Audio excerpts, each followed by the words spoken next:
Ahoy, Steve of the Black Spot Guild here, making a little video on firing a cannon. This specific cannon would be called a swivel gun.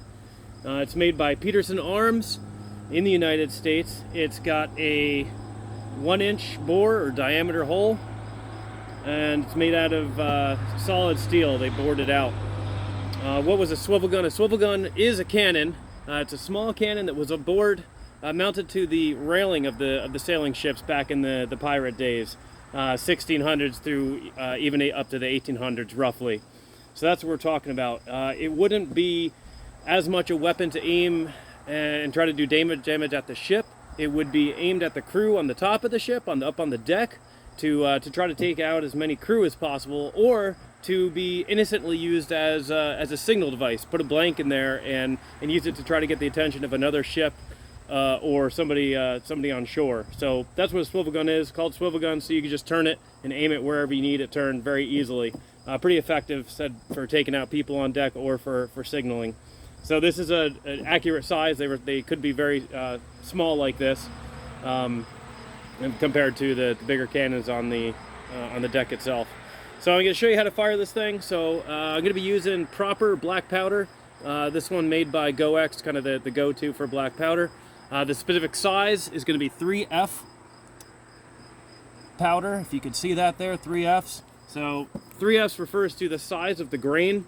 It's roughly the kind of fairly fine sand or salt size grains is what I have, is what 3F is. They have 1F all the way through 4F. They might even have 5F. I don't know offhand, but 3Fs is kind of right in the middle, smaller end of the middle. And what the effect of that has is the burn rate.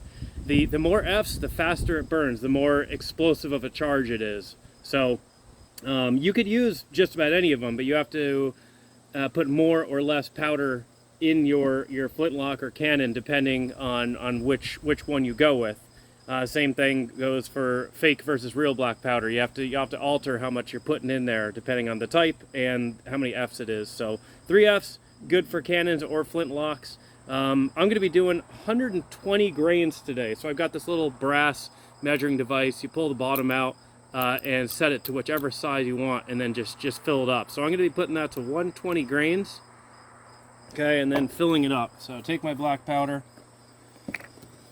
And I could do less than 120. I could do more than 120. 120 is kind of a good amount. Not too little. Give you a good bang without being dangerous.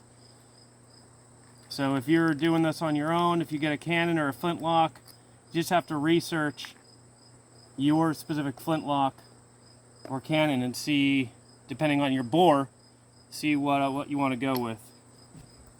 So what I'm going to be putting this on is, today anyway, is this crepe paper stuff. I like this the best because it's easy to get. Everyone has it lying around from Christmas packing, etc. So I use this. It burns up really easily. It's easy to manipulate, so I don't have to fight getting it down the barrel. So I really like this stuff. And it's wet out today. I'm not too concerned about a little bit not burning up completely and being having some embers glowing on in the yard there. It's pretty wet out today. It's been raining a lot, so I'm not concerned about it burning. If you're concerned about setting your forest on fire or a reenactment event, whatever, you have to be more choosy on what you use and make sure it's effective. They have some stuff that'll completely burn up when you fire it. Again, I wasn't concerned with that. I love this stuff. So pouring it on there, make sure it actually all gets out of your filler. Okay. Then ball this up. Don't make it too tight because it'll just rip and you won't be able to get it down the barrel intact. Okay, so a neat little kind of teardrop thing. Put it in the barrel. Take your ramrod, shove it down there. Okay. Next, little brass hole poker for the back here. That's going to puncture that container of black powder and make it so I can fit a fuse down in there. Fuses are great. You don't have to use a fuse. You could pour just a little bit more black powder and have it come out the hole. That's kind of more authentic to how they would have done it on a ship. They didn't really use fuses. This is a lot safer. I'm just going to do it this way. close up my black powder and put it to the side. So we're ready to go. I rammed it down there, poked the black powder, put the fuse in. I rammed it a little bit more, so then it kind of compacted around that fuse, a good tight fit.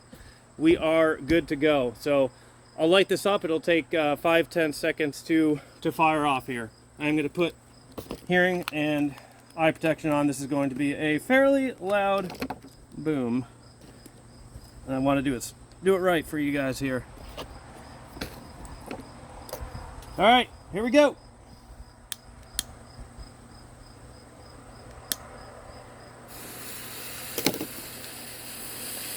Fire in the hole.